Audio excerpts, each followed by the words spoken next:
Ba-bam! Welcome back to the Halving Report podcast with myself, your host, Brad Mines. This is the show where we constantly count down the days until the next Bitcoin halving, helping newcomers realizing the cycles that Bitcoin and cryptocurrency go through when entering into the space. If you're Canadian and you want to buy cryptocurrency, check out our referral links in the show notes below to get $20 added to your account after making your first $100 purchase with BitBuy Canadian Exchange. See various ways to buy and sell crypto on the halvingreport.com exchange's drop-down menu. If you're a crypto purist at heart and you want to control your own private keys, check out our BitBuy link down below and get $30 off your BitBuy better than cold storage wallet. They have an awesome dashboard and easy way to interact with all of their supported cryptocurrencies and allows you to sleep easy at night knowing your crypto cannot be seized. And of course, BlockFi interest account link posted below as well, where you can earn up to 8.6% on your crypto as well as other products. BlockFi uses Gemini to secure their crypto, both very reputable companies, and it's a nice way to make interest on your holdings and earn $10 on each referral you get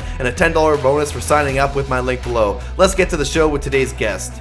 All right, Justin O'Donnell, welcome to episode 47 of Halving Report podcast. It's been almost a year since the third Bitcoin block reward halving, and we've seen prices up quite a bit in the last few months. My last episode, 46, I did have Roger Vera on. He sent me deep down the Bitcoin Cash rabbit hole. So I just wanted to speak with more people that supporting it. I'm just actually noticing now that you're wearing the Bitcoin Cash T-shirt. Yeah, that's awesome. I just wanted to talk to people in the community, and also you had an interesting feed. So I think you'd be a great addition to the storyline here. So thanks for coming on to the show, Justin. Anytime. Thanks for having me. So I think we could start with a little bit, if you can give us an intro for yourself and maybe just give us a little bit about your early life and education. Yeah, again, my name is Justin. My backstory is weird, long, and winded. Grew up in Massachusetts, ended up joining the Army when I was 18, and split time between the Army and Mass Maritime Academy, where I got a bachelor's degree in emergency management and homeland security. Then towards the tail end of my time in the Army, I had some experiences that really drove me down the road of, it's kind of messed up, and realizing we're the bad guy, we're Big Brother. When I was doing domestic security operations with the U.S. Army, ended up leaving the Army and getting involved as an activist within libertarian politics and libertarian activism. In 2016, I volunteered for the Gary Johnson campaign. And at the end of that campaign, ended up moving to New Hampshire myself. Not as part of the Free State Project. I was aware of the Free State Project, but had never signed, still haven't signed their pledge. I don't like being on lists. But the work I had at the time working for consulting with Medicare insurance companies actually had me moving up to New Hampshire anyways. And then when I got here, there's a really vibrant cryptocurrency and libertarian and anarchist community here in New Hampshire that I just kind of fit right in with. Sweet, man. And so just jumping back a little bit, there was a part in your story there where you kind of pivoted and you went into libertarian philosophy. Was there something there? What did you learn something specific? Did you have any influencers? Kind of what happened there? It's actually a really funny story. Kind of a tragic story in reality. But Jim Bouchard, the author of Crazy Angry Libertarian, he's run for office a couple times in Maine. He wrote a book, Crazy Angry Libertarian, where he says he believes that nobody ever has something where they learn something and have that one moment where they just become a libertarian. Everyone has a transition of culmination of life experiences. At some point, they realize they always were a libertarian. Mine was towards the tail end of my career in the U.S. Army. I was in the Massachusetts National Guard at the time, and I was assigned as one of the senior enlisted soldiers doing security for the Boston Marathon in 2013. The year the bombing went off, and that typical full day security mission, we were on the Boston Common doing security, rounding people up, checkpoints, not letting people pass, depriving people of their civil rights, and an ongoing manhunt for 3 days. And that really even wasn't it for me. It was a few months later, 4th of July, the same year, I had volunteered to be the NCOIC of a junior enlisted company doing security for 4th of July in Boston. And given the fact that the marathon bombing had just happened, things kind of went all out.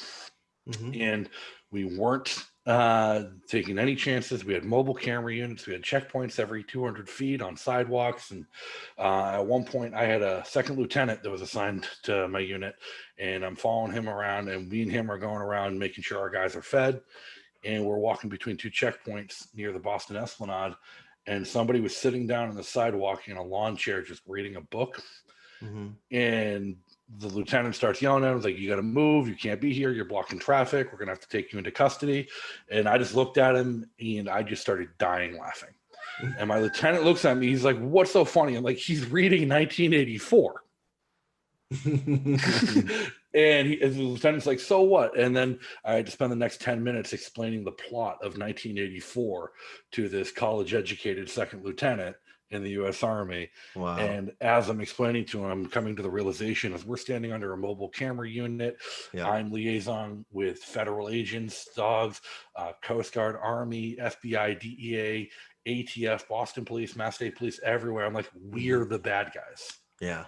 And that for me was kind of the moment. It's like, at that moment, I realized I've always known that everything we were doing was wrong.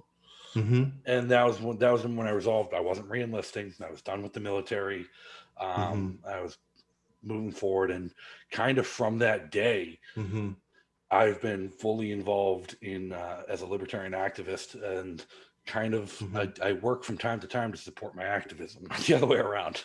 Right. But yeah. No, well, that's super cool. It sort of reminds me of, Edward Snowden, like his story, how he was so involved, and then decided, that, he had a moment where a gradual, onset of realization that, maybe we're not in the good here of surveilling everybody and, lying about it and so forth. So that's really interesting. And you had a bid for office last year? Yeah, in 2020, I ran for United States Senate as the Libertarian Party candidate in a ballot access race. It was a real uphill road. We had to try and petition for ballot access in the middle of a pandemic when the government said we weren't allowed to talk to people. I ended up suing Governor Sununu over First Amendment and ballot access issues, and ended up winning. And to my knowledge, that was the first lawsuit that the governor and Secretary of State of New Hampshire have lost in decades around ballot access. And we ended up getting a federal judge to reduce the requirements to get us on the ballot. And then in 2018, I had run for U.S. Congress in New Hampshire's 2nd District as well. What requirements were changed? So the judge didn't just put us on the ballot. He made us work for it. But instead of having to collect 3,000 signatures statewide, which means 3,000 valid signatures, which means collecting 6,000 signatures at a period of time where you're not allowed to talk to anybody, he just cut the number in half for us. And we still barely made it. Even getting the 750 signatures in each of the 2 districts, we barely made it to get me and Joe Jorgensen on the ballot. And it was rough because, again, it was a culture of fear and it was a culture of panic. We'd be out petitioning in public places and people would call the cops on our petitioners for not social distancing. Yeah, that makes it particularly tough and certainly unique. So, I mean, does it deter you from politics, or are you more motivated? Do you think you'll run again? I'm not sure I'm going to run again. The big part of the big motivation of what I've been doing the past 4 years with the Libertarian Party of New Hampshire has been trying to grow the party to recruit newer and better people to the organization. Last year when I was nominated for Senate, I don't have a speech, and like the thing that ticks me off the most is that you guys think I'm the most qualified person in the room for this. If I'm going to do this, it's going to be with the goal of trying to recruit someone better than me to do it next time. And so I'm always trying to find someone better than me. In 2018, I said I was going to try and find someone better than me to run in 2020. And the people in the room convinced me that given the circumstances, how difficult it was to recruit in the pandemic, they couldn't find someone better than me. And so I did it. I do not plan to do so again for 2022. It's not off the table. Nothing's off the table until the deadlines are passed. But I have my hopes up that we're going to find somebody who's a better candidate than I, somebody who, like me, is not afraid of public speaking, but maybe be more amenable to putting in the day-to-day work necessary to run a campaign to win. Yeah. Did you learn anything from campaigning? Like, would you do anything differently if you were to do it again? After 2020, honestly, I don't know. It was such a year. We weren't allowed to door knock. Can't go door to door. Can't talk to people. We did some farmers markets and fairs, and it's New Hampshire itself is just a weird place. I don't really want to take much away from 2020, aside from the petitioning process and what we can do better, starting earlier, being more organized, better funded. To my knowledge, the $12,000 I raised and spent for my campaign was the most a Libertarian candidate has ever spent in New Hampshire.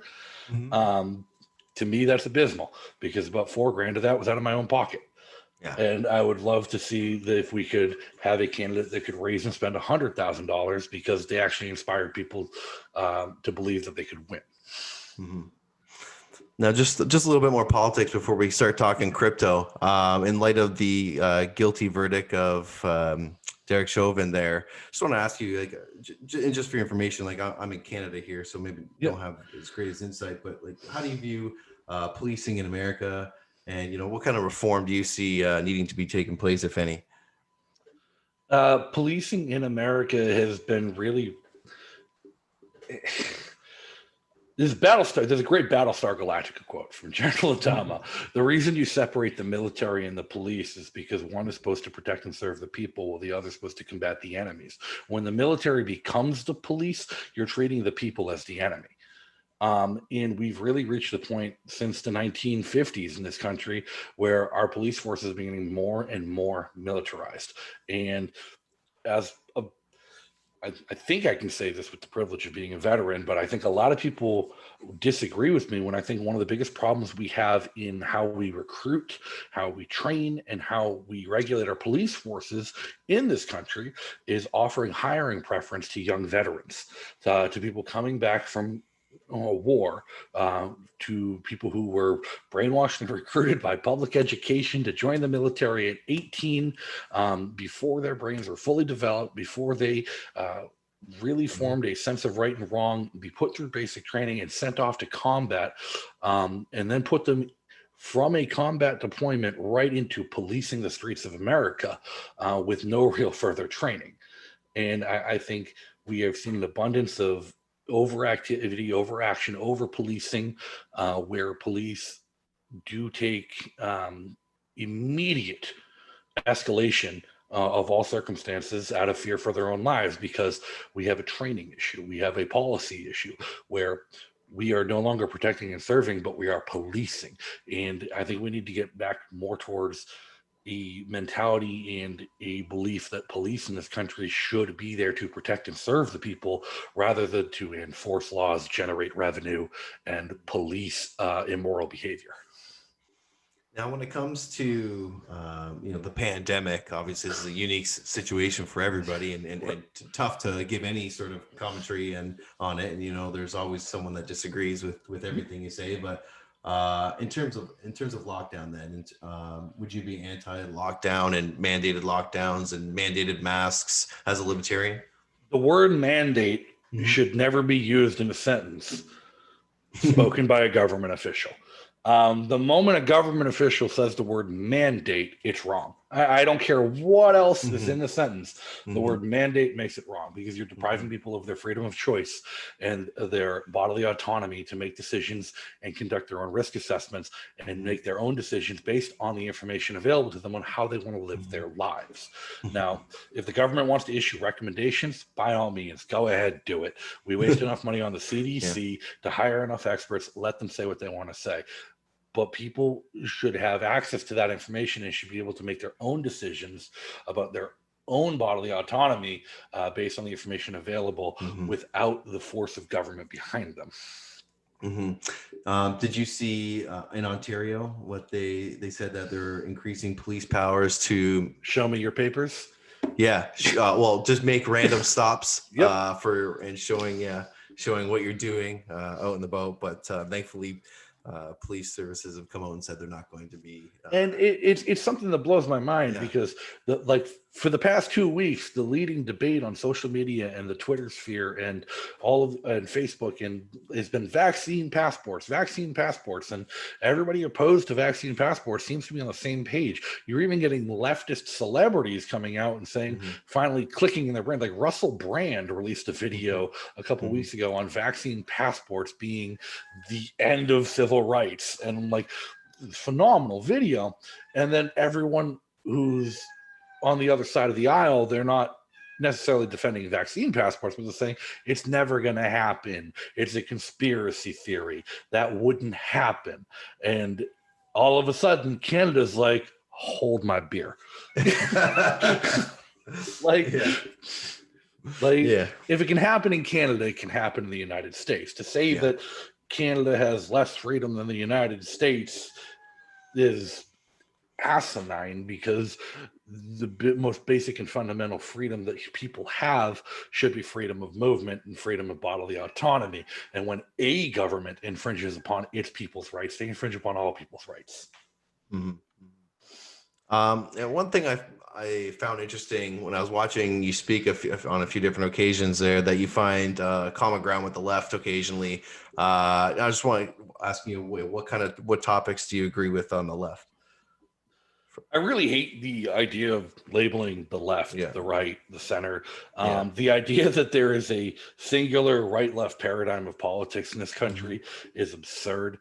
What people self-identify as the left that I find common ground with are things like gay rights, LGBTQ rights. In reality, the farther left you go, the more I agree with some of them. It's weird because the farther left you go, the better they are on gun rights.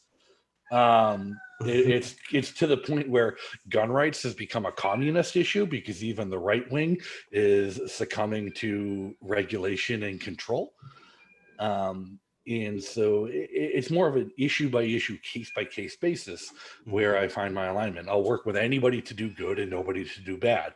If communists want to start an anti-war rally, I'll be right up front with them, because the wars need to end, and we're destroying millions of lives and destroying the environments in hundreds of countries by bombing the hell out of them for no purpose. And absolutely, I'll line up with communists to oppose the war. I'm not going to line up with them for minimum wage hikes. But I wish more people would seek their political allies based on the issues, not on their identity. Yeah, for sure. And I mean, I think at this point, like I'm pretty much pro any anti-establishment candidate in America or in Canada as well. In more recent politics, I think we've seen people like Justin Amash of Michigan and Tulsi Gabbard of Hawaii, who couldn't be more opposed on a lot of economic issues. Tulsi wants universal health care, high minimum wages, higher, more progressive taxes.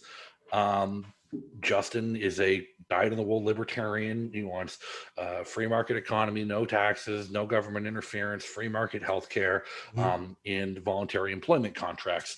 They could not be two more diametrically opposed economic policymakers and candidates. Yet when it comes to stuff like the war, they are marching side by side, singing the same tune, repeating each other's points and finishing each other's sentences. And I've met both of them a number of times. I've had the chance to talk to them through my work in politics. And of course, New Hampshire, Tulsi ran for president.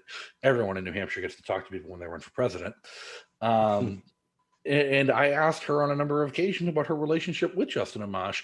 And it was kind of refreshing and kind of like nice to hear from somebody who I am so diametrically opposed to on economic points, when she was willing to openly say that she considered him a good personal friend and someone she can work with on a regular basis, because that shows like that at least at some level in this country, people aren't letting their politics ruin their relationships and ability to work with people towards what they agree on. Let's get into crypto a little bit. Let's start with how you first came across Bitcoin and how you first became interested. I used to play Magic the Gathering competitively when I was younger. In high school, I was obsessed with it. My mother was pissed. She'd spent hundreds of dollars on cards for me, and I'd go spend every dime I had at the local GameStop. And playing Magic the Gathering online. There was a website called Magic the Gathering Online Exchange where people could exchange their Magic cards, buy and sell Magic cards online for the online platform. And then at one point in like 2012, somebody's like, "Hey, I'll give you 30 Bitcoin for that card." And I'm like, "What the hell is a Bitcoin?" And that was well before like got involved politically, Libertarian. I was still a dyed-in-the-wool Republican, still in the army, playing Magic online. Somebody's like, "I'll give you 30 Bitcoin for those Magic cards to transfer them to my account." I'm like, "I don't know what the hell a Bitcoin is. What's a Bitcoin?" All right. And somebody explained it to me. I'm like, "Sure, whatever." Like 6 months later, Mt. Gox, Magic the Gathering Online Exchange, was no longer trading Magic cards. It was all crypto. So it's funny. I told that story to somebody in Virginia once at a Libertarian convention. Like, it's weird. I knew the crypto nerds and I knew the Magic nerds. I never knew they were the same nerds. But that's how I got into it at the beginning, was Magic the Gathering. And then I just forgot about it. I had a bunch of Bitcoin sitting in a wallet that I'd just completely forgotten about and hadn't touched. Finished college, was working, and then went to PorkFest one year, and Ian Freeman was selling Bitcoin at PorkFest. I'm like, all right, that's cool. And then like a year later, a friend of mine, Mike, calls me. He's like, "Hey, don't you have a bunch of Bitcoin?" I'm like, "Yeah, why?" He's like, "It's worth like $1,000 each." And I'm like, "What?" And went, dug up passwords, got the wallets. I'm like, "Oh, I'm rich." In hindsight, I'm not rich. but like early 20s me was like, "This is great. No more student debt." But yeah, no, my adventure into cryptocurrency and Bitcoin was an accident, complete and utter accident. And then when Ethereum first became a thing, I was actually paying attention. And I got really big into Ethereum early on. I was an early adopter of Ethereum. And I remember I was buying Ethereum $100 a week. Had a recurring investment on Coinbase when it was under $5 in Ethereum. Wow. And one day out of the blue, a friend of mine, Dan Fishman, he's now the executive director of People for Liberty and former executive director of the Libertarian Party. He shoots me a text message. He's like, "Ethereum's at $86. I'm like, "That's bullcrap. It was $10 this morning." I opened Coinbase. It's $92. I'm like, "Shit, sell all my Ethereum." I'm like, "I've been out like a goddamn bandit. This is fucking great." Come back up to Manchester, New Hampshire that night, and people are like, "Ethereum's $400. I'm like, "The fuck you talking about? It's $400. No. And then I, worst case of FOMO, stopped buying crypto. I'm like, I messed up. I lost hundreds of thousands of dollars by selling too early, ruined everything. But then people like Roger Ver, Bo Davis, then I started to realize that the community I was in, I can pay my rent in Bitcoin. I pay my rent in Bitcoin Cash, actually, personally. But living in a community up here in New Hampshire, the FOMO of making a bad sale, making a bad trade, losing out, not catching that train and riding it right, when there are people I know who bought $10,000 worth of Bitcoin when it was under 25 cents and still haven't sold, and are worth tens of millions of dollars on their crypto holdings. To me, the joy here is that I don't have the FOMO of missing out, because I get the benefit of living in that community where I can go buy food with crypto. I can go pay my rent in crypto. I can pay my dues at a social club in crypto.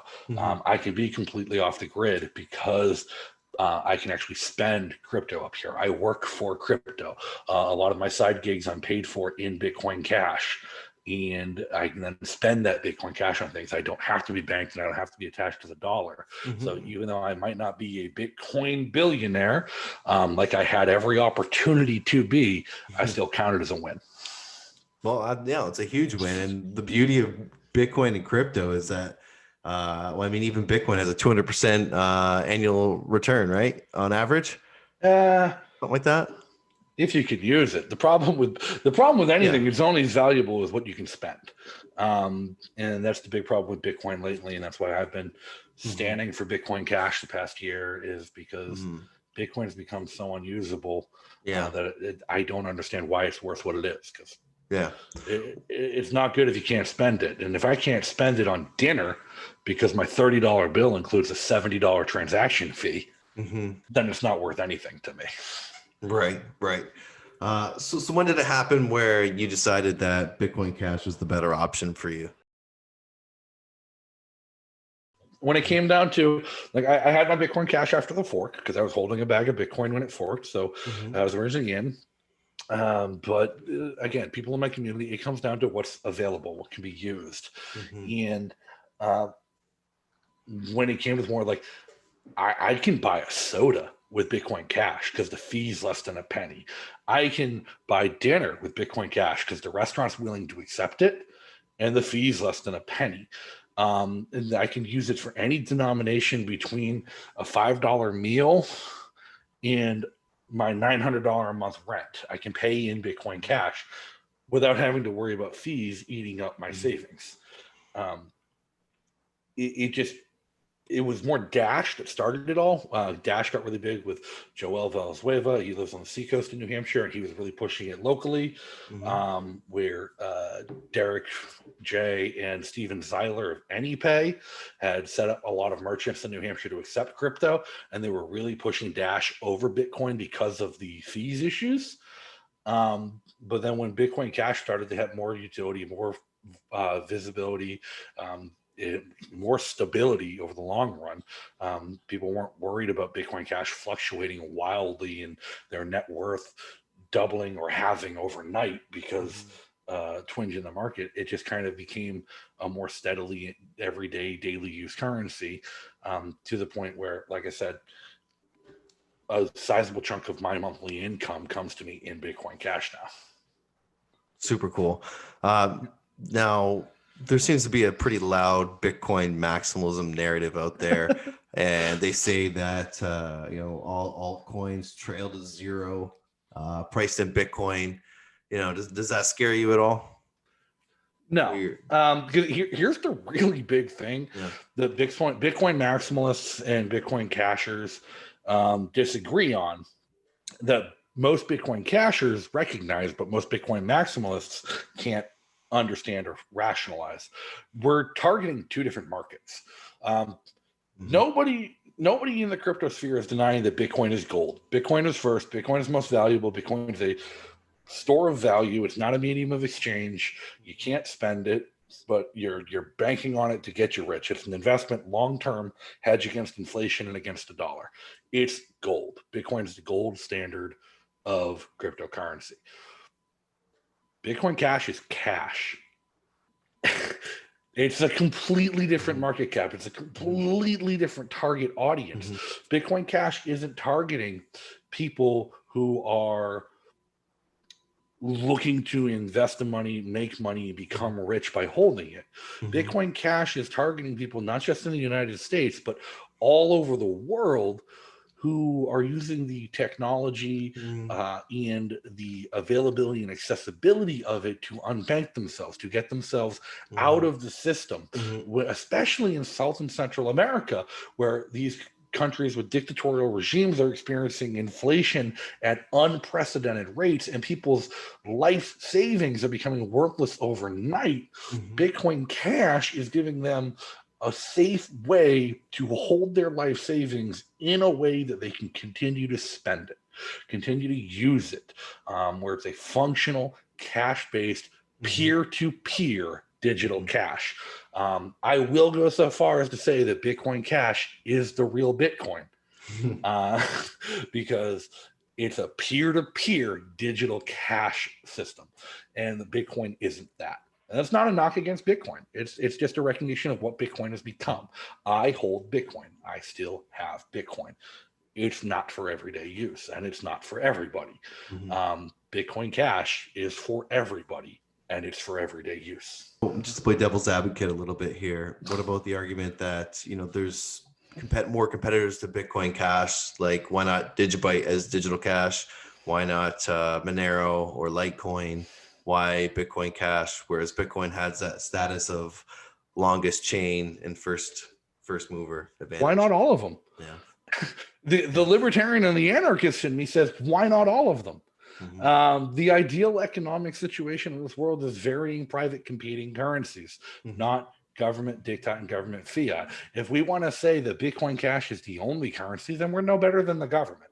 Then all we're trying to do is create a new central bank that we control.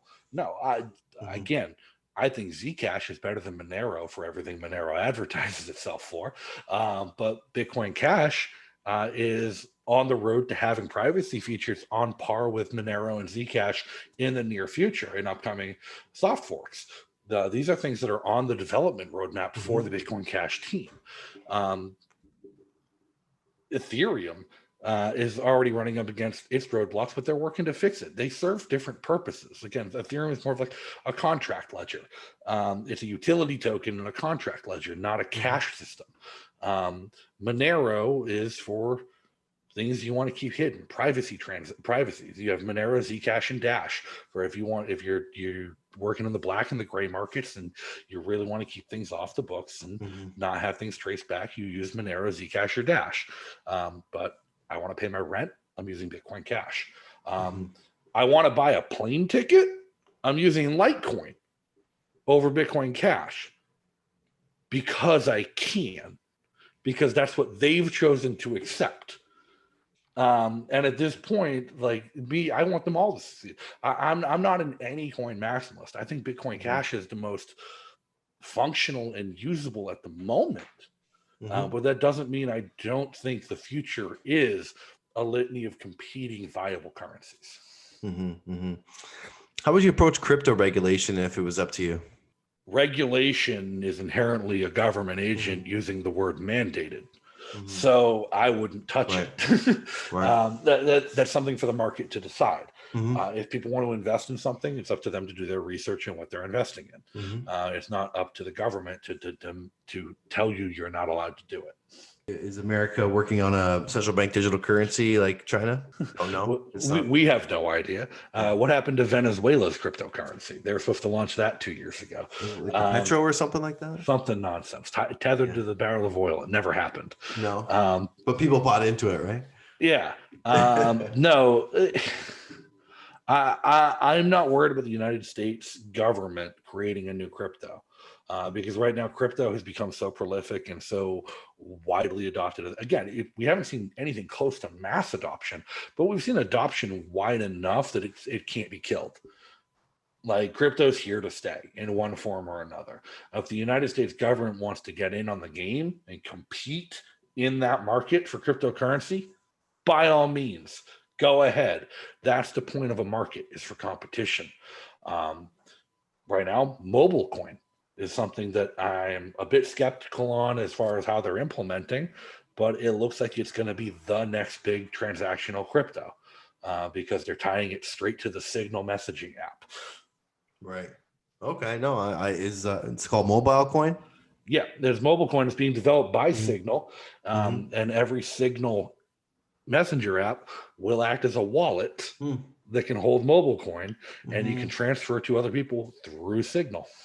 I'm hearing, it seems like every day I'm hearing like new cryptos and altcoins. It's just like that time of the bull run, I guess, right? And like it's hard for me. Alt season is a real thing. Yeah, it's here, legit. I got buddies telling me they're buying all kinds of weird shit.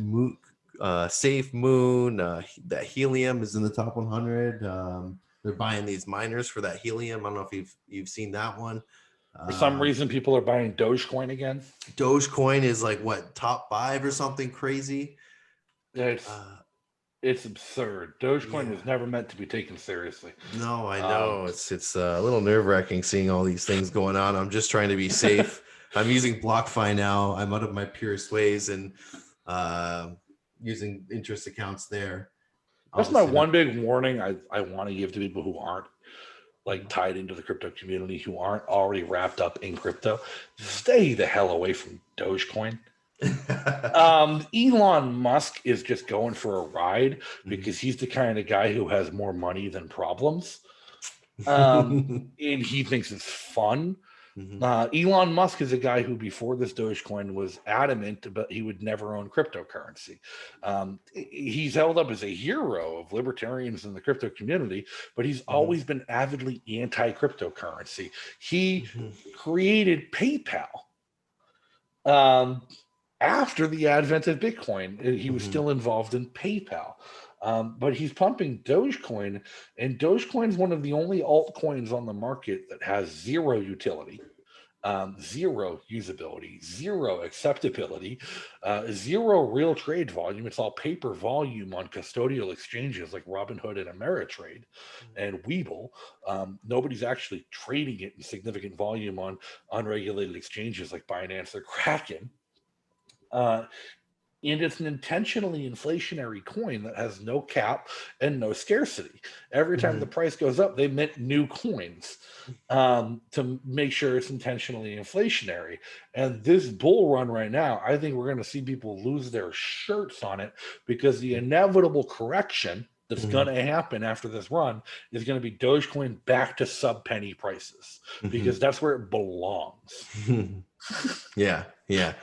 So Dogecoin, when did Dogecoin come out? Do you know? Right. It's a fork of Bitcoin. All they did was remove the halving, so it never halves and never caps. Oh, geez. And it remains at the lowest difficulty. So it's the original, like, no features whatsoever. I'll admit it's a great marketing gimmick. It's a meme. We're living in the meme generation. Zoomers think it's goddamn hilarious when there's a Dogecoin in the NASCAR. Zoomers think it's goddamn hilarious when Elon Musk is tweeting moon in SpongeBob type. Like, but it's so many people who are going to lose everything they've invested in Dogecoin because they can't use it. To prove a point, on my own website, sneckswag.com, where we do sell crypto shirts, I turned on a feature to accept Dogecoin for payment. And everybody who's attempted to pay with Dogecoin has been unable to complete the transaction because they can't figure out how to get their Dogecoin from the exchange. Really? So there's no wallets? There's no wallets, compatible wallets or anything like that? There's a handful, like Exodus will support it. Coinomi will support it. But these people are buying and trading Dogecoin on custodial exchanges that won't actually release it. So they can't buy Dogecoin and hold Dogecoin. They can buy Dogecoin and sell Dogecoin back to the same exchange they bought it from for US dollars. That's all they're able to do. What is it? Isn't it listed on some pretty big exchanges? Some, but it doesn't have order book volume there. And if you buy it on Robinhood and you buy it on Ameritrade, you can't send it to the exchange to convert it to Bitcoin Cash or anything else because Robinhood won't release it. You never own anything you've invested on Robinhood. Robinhood continues to own it. They just mark that you're a tenant owner of it. So are you you take full custody of your own private keys then, or do you like custodial services for?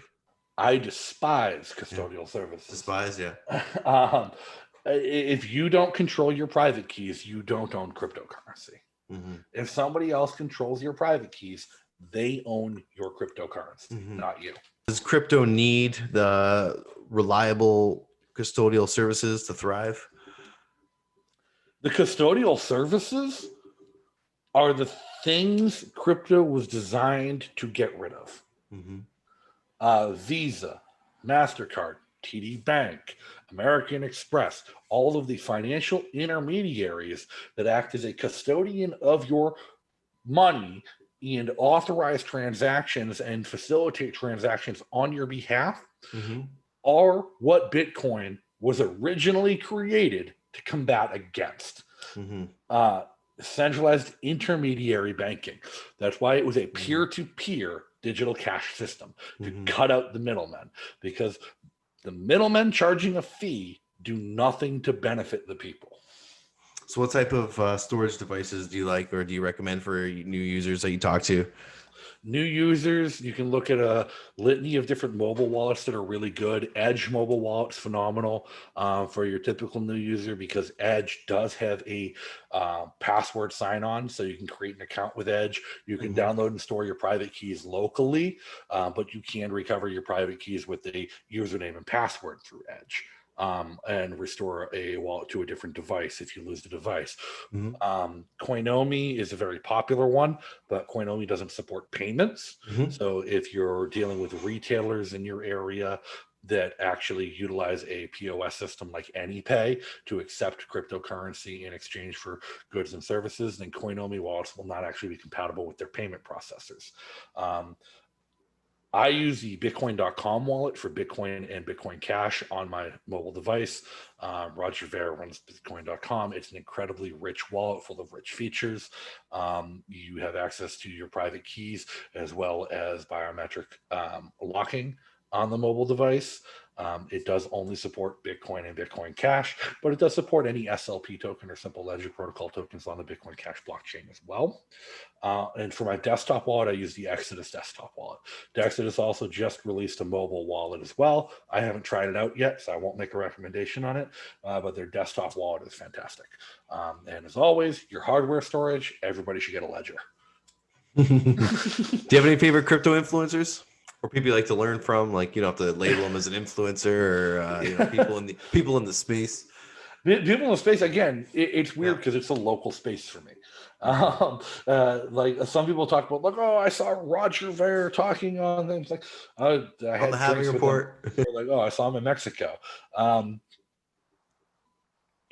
But locally here, we have a thriving community of developers and users. And the crypto space here in New Hampshire is really phenomenal because of that. Like I said, we have people like Derek Freeman and Steven Zeiler. They run AnyPay. They're trying to normalize the acceptance of crypto and fuel mass adoption of crypto by retail acceptance. And they've been pushing for the installation of point of sale services for businesses and restaurants here in New Hampshire to accept crypto in person. And they've been expanding that every year. More and more businesses are taking crypto. We're just onboarding my favorite restaurant here in Manchester, New Hampshire to start taking crypto soon. Stephen and Derek are getting them set up. Ian Freeman was always phenomenal. One of the first people to ever really push Bitcoin for really what it was outside of techie developer spaces as a actual tool for activism. Unfortunately, he's in prison right now because the feds like to make shit up. And they raided his house and arrested 6 people out in Keene, New Hampshire on money laundering charges because they were selling crypto. But to me, the biggest influence on how I've gotten more deeply involved in crypto over the years has just been the community, has been the people in my everyday life using it, accepting it. My landlord takes crypto. That's a huge thing when they make that known to people they're renting to, because it's not like they own one building and I rent from them. They're a property management company that owns a third of Manchester, New Hampshire, and they accept crypto for rent. And so they make that known to all of their tenants, and it really helps fuel that adoption. We have Bitcoin ATMs in random convenience stores all over the state. But no, as far as like people that people should look into, like AnyPay, because right now they're making a big local push here in New Hampshire. But on their website, which I don't know off the top of my head, but Derek Freeman and Steven Zeiler over at AnyPay have POS software available for free use to any merchant that wants to accept Bitcoin. And they offer free advice to any merchant who wants to get set up to accept Bitcoin or any cryptocurrency in their local environment. That's really cool. I didn't know the community was so in tune with crypto there, and seems like there's a lot of places that accept crypto around you. Did you play a role in your landlord accepting cryptocurrency? No, I've actually only rented from them for the past year. Okay. I moved from Nashua to Manchester and started renting from them. Part of the reason I sought them out to rent from them was because they took crypto, but they've been doing it for 7-8 years at this point. Justin, what other things are you interested in, or hobbies do you have besides crypto and politics? I collect firearms. Oh, yeah. And I play Magic the Gathering still to this day. Again, years ago, Magic's what turned me on to Bitcoin in the first place. And I still play Magic the Gathering. And again, that's a hobby that's really suffered because of the pandemic, because no tournaments or events happening. Because, but the online I play competitively online in the standard environment for Magic the Gathering, and engage with Twitch streamers and that kind of stuff when they're making content and helping them produce Magic content. Have you ever been to Canada? Not in a long time. No. Not since I was younger. So it's only a 3-hour drive for me. It's just, I've never seen the need to go further, because I usually, anytime I start getting close to Canada, I start getting harassed by Border Patrol. Really? Oh, yeah. That was one of my first claims to fame, my first viral anything after I got involved in activism and politics. I was driving through the North Country in New Hampshire. I was driving through a town called Woodstock, New Hampshire, and I got pulled over and detained by Customs and Border Patrol about 100 miles from the border, and started live streaming it. And for 45 minutes of a Customs and Border Patrol agent harassing me and searching my vehicle and asking me questions that I refused to answer, and telling me on video that I did not have any constitutional rights when I encountered Border Patrol. Why were they after you? They weren't. They were literally doing random stops and searches of vehicles in New Hampshire. Anybody who lives within 100 miles of the U.S. border is subject to stop and search by Border Patrol at any time without a warrant. Wow. I did not know that. Most people don't. Yeah. But if you ever drive through like the American Southwest, Arizona, Nevada, they'll have permanent checkpoints on highways. Here in New Hampshire, it's usually during the summer, they'll block highways and just start searching people. Last year, it was a big deal when a random Border Patrol agent walked into a Greyhound station, walked onto a bus, and demanded the bus driver let him search the bus for illegal immigrants. Unconstitutional, in my opinion, but the federal courts disagree with me. Right. So yeah, something's wrong there. Yeah, they've it's just over time, it's just gotten worse and worse. And with the technology and with central bank digital currencies, they're probably going to be spying on every little thing most people do, right? Unless you really know what you're doing. They're not going to need the central bank and digital currencies to do that. We all carry cell phones. Right. We all carry where we go, even your cash transactions. People joke with me. I do joke with a lot of people in the crypto community and in the anarchist and libertarian communities are very paranoid about government surveillance. Yeah. People are like, "Oh my God, why are you spending your credit card? Use cash." I'm like, I'm already on the goddamn list. They already. I'm like, I was in the army. They know. They already have my goddamn DNA. I've run for office. I'm on a list. I've been arrested protesting police. I've been a victim of police violence while protesting police. They have me in facial recognition databases. Why am I bothering to hide? At this point, the only reason they haven't taken me is because they don't want to yet. Right. Yeah, you haven't ruffled enough feathers, I guess, yet. Right. Yeah. When I tried to ruffle feathers a couple of years ago, a group of us went down to the Straight Pride Parade in Boston to counter protest it, because we're like, this is dumb. It was a bunch of alt-right trolls just trying to piss people off, and we went down to me. I brought my cameras. I do a lot of freelance photography and make some money that way. And well, when there's going to be a riot, you want to be there with a camera. If I wanted to instigate the riot, I really want to be there with the camera. But I caught on camera a Boston police officer instigating the riot by assaulting a petite, teenage girl, punching her in the face. And that's what started the riot. And when I made that public and we blew it up, tried to ruffle feathers, they just promoted him. They promoted them? Yeah. So he's no longer on the street to cause problems. Now he's a captain. Oh, Jesus. Oh my God. That's the way of dealing with issues. Eh? Just get them out of the public eye for a little bit. Don't look over here for a little while, and we'll be all right. Yeah, there's a great picture that was circulating around on the internet. Where there was a series of pictures. It was I got a picture of the stream of mace coming at me with the cop trying to mace me. And then somebody else got a picture of two Antifa medics dragging me and Adam Kakesh out of the riot zone after we got maced. And then afterwards, me and Adam took a selfie together, and we're just all our faces puffy and red and can barely see. Oh my that God. selfie was just me and Adam Kakash, like, yeah, this sucks. Like, Yeah. Well, that must have sucked. Oh my God, I've never been sprayed before. Is that your first time? no. No. No. No, Been that was maced a not few my first time being maced by a Boston police officer. Oh my God. Justin, I'm going to wrap it up here. I really appreciate your time, man. It was really, it's a pleasure speaking to you. Actually, first, if you don't mind, just, let the listeners know where to follow you. Yeah, so I'm most active on Twitter at O'Donnell4NH. Haven't changed it. Old account from when I campaigned, but it's still up and running. On Facebook at www.facebook.com/Justin4Liberty, the number 4 in both. Or you can visit my swag. You can get your own Bitcoin Cash t-shirt. You can even pay with Bitcoin Cash at snekswag.com. That's SNEK swag.com. We do accept most major cryptos, just not Dash. Okay, go there, get your Bitcoin Cash t-shirts. Maybe I'll go there, get one myself. They look pretty sweet. It's just money, bro. And it's not even real money. Thanks for listening to episode 47 of the Halving Report podcast. If you like the show and want to support us, hit the thumbs up button, subscribe to the podcast, let us know what you thought in the comments below, and we'll see you back next time.